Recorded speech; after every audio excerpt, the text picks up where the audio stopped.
everyone, my name is Cynthia. Let's talk books. And today I'm in a new setting in my house. This is a new bookshelf. I'm going to be adding a second one over here. This is my dog Lincoln, well, a painting of my dog Lincoln that I actually did at one of those wine painting things. I usually really rely on natural lighting, which is what I'm trying to do here, so I'm not sure how this is going to turn out. Bear with me for a minute while I figure out possible new filming locations in my house. But today, what I really want to talk about with all y'all is Witchathon. So I haven't participated in any of the past Witchathons, but I came across this as I was looking at all of the readathons that are occurring in June, and I thought I really wanted to join every single readathon occurring in June. So I took part in Queer Lit Readathon and in Smutathon, and from June 14 to the 21st we have Witchathon. And Witchathon is hosted by Rhiannon. I will leave the official Twitter for Witchathon down below, and I'll leave also either an announcement or a TBR video from Rhiannon down below. So the prompts are really quite simple, which I like. So if you're like normally scared of readathons, this seems like a really manageable one in that there is 6 prompts, and it does not mean you have to read 6 books. Alright, so the first challenge is, so this is how Rhiannon wrote it out. So it's, I guess this is the period of Litha in for Wiccans. And she wrote, Litha is the peak of life and warmth in the wheel. Pick a book that promises to be a good read. So for this prompt, I have picked Jane Steele by Lyndsay. Faye. I am kind of stretching some of these prompts to fit some of the books that I want to read. This one's all known from the library. You probably saw it in my library haul, but I really want to get to it this month, and it is a retelling of Jane Eyre. And that's really all I know. Like, literally, I haven't even read the jacket yet. But it promises to be a good read. So, there we go. Prompt number 2 is Trees Are Green and Full Again. Pick a book that has a lot to do with trees. It could be setting, cover, theme. Again, I'm cheating a little bit with this one because the book that I'm picking is Rebel Soul by Axie. And this one could have just as well gone into promises to be a good read. It's like a sci-fi book set in Seoul, South Korea. It looks like it won the New Visions Award, which sounds really cool. I've heard really good things. And the way I'm stretching it to count for this prompt is that it's not clear, but if you look closely at the cover, there are some like trees back here. They could be bushes, but I'm gonna call it and say they're trees so that I can fit it in here. Prompt number 3 is The Sun is Full and Bright. Pick a book with yellow on the cover. And for yellow, I am picking 99% Mine by Thorne. I meant to read this for Smutathon, didn't get to it, and I'm rolling it over because I really want to get to it. I really liked The Hating Game, and I know people have some mixed kind of reviews of 99% Mine, but I'd like to give it a shot.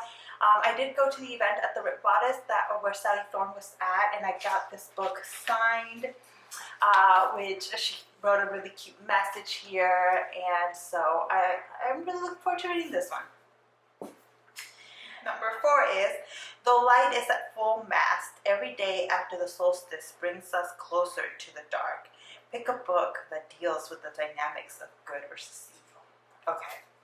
I'm not 100% sure that this book deals with the dynamics of good versus evil. Without reading them, or without reading a whole lot of reviews on them, or watching a whole lot of reviews on them, I can't know for sure. But it sounds like it will deal with the forces of good versus evil.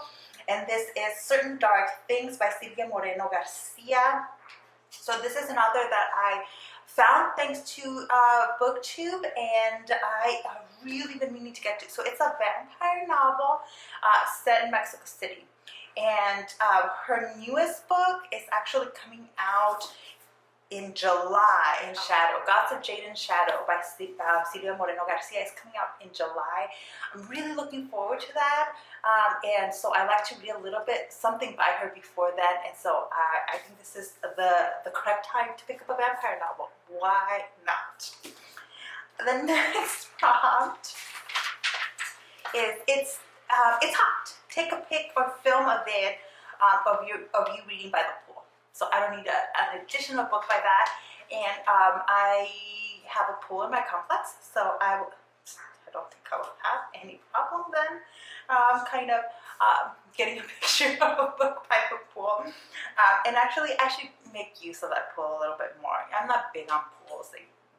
I tend to think of them as like petri dishes for all kinds of bad things. Challenge number 6 is it's summer break for school. It's summer break for schoolgoers. Choose a book that takes place over summer vacation. Okay, again, cheating. I don't know that this actually takes place over summer vacation, but this is The Proposal by Jasmine Guillory. She's going to be at the Rip Bodice in July. I read the wedding date, and that was a pretty good book for me. I mostly really liked the main character. I liked that it was an interracial couple, and we have kind of an interracial couple here once again, and it promises to be really cute. It takes place at, I believe, a Dodgers game, where, let's see, Nicole, who is a freelance writer, gets proposed to by her douchey boyfriend. She does not accept. In comes our hero, Carlos Ibarra, which I believe we met in the previous book, and he's going to help her out, and romance will ensue. And the reason why I'm like, if it's at a Dodger game that they're meeting, and look at the cover, she's got sunglasses, there's a sun, there are palm trees. So I like this one could come with a tree prompt too. It looks very summery. It sounds set in summer, so that's why I'm picking it for this one. So there's a chance I might not, but this is what I am picking for that. And then challenge number 7 is read the group pick Summer of Salt by Katrina, Leno. So I'm not 100% sure that I'm going to read Summer of Salt. I'm going to see if I can get it as an ebook from my library. So if I can, then I will go ahead and read that with everybody else in front of the readathon. And if not, then I might just skip that one. So that is it. That is my TBR for Witchathon. Like I said, if you're interested in more information, leave it down below.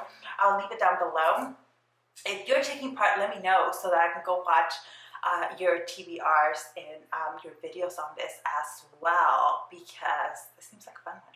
Yeah, so after this is my 3rd, maybe 4th readathon in June, and there's one more left. So one more you can look forward to. I will be taking part in summer-a-thons, so keep an eye out for a TBR coming up on that. Fortunately, these last 2 don't overlap at all. So I think I'll be good here.